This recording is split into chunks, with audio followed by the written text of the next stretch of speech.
भारत ने बांग्लादेश के high commissioner को तलब किया और ढाका में सुरक्षा संबंधी चिंताओं को लेकर कड़ा रुख अपनाया है। The Times of India. Bharat ने बांग्लादेश में भारतीय वीजा केंद्रों को अस्थायी रूप से बंद कर दिया है। सुरक्षा जोखिमों के कारण सेवाएं प्रभावित हो सकती हैं। सुरक्षा समस्याओं के चलते वीजा सेंटर्स बंद करने का निर्णय लिया गया। The Times of India. फिरदी संसद समिति ने चेताया।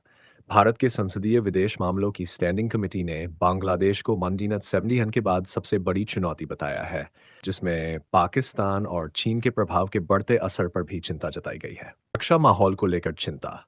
भारत बांग्लादेश संबंधों में तनाव बढ़ रहा है और सुरक्षा संबंधी मुद्दों पर सीधा विरोध भी सामने आया है। तीन बांग्लादेश के राजदूत को तलब किया। हाल ही में बांग्लादेश में भारत विरोधी प्रदर्शन हुए हैं। इन घटनाओं के बाद भारत सरकार ने बांग्लादेश के उच्चायुक्त राजदूत को तलब कर कड़ा विरोध दर्ज कराया। भारत का कहना है कि भारतीय संस्थानों और नागरिकों की सुरक्षा सुनिश्चित की जाए, भारत विरोधी गतिविधियों पर रोक लगे। बांग्लादेश में भारतीय वीजा सेंटर बंद। सुरक्षा कारणों से बांग्लादेश में भारतीय वीजा केंद्र अस्थायी रूप से बंद कर दिए गए हैं। ढाका में सीमित सेवाएं फिर शुरू की गई हैं। असर आम बांग्लादेशी नागरिकों को भारत आने में परेशानी, इलाज, पढ़ाई और व्यापार पर प्रभाव। संसद समिति की चेतावनी के बाद सबसे बड़ी चुनौती। भारत की संसदीय समिति ने कहा है कि बांग्लादेश में चीन और पाकिस्तान का प्रभाव बढ़ रहा है।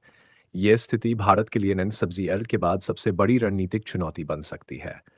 खास चिंता, सीमा सुरक्षा, नॉर्थ ईस्ट, भारत की कनेक्टिविटी, आतंकवाद और अवैध गतिविधियां।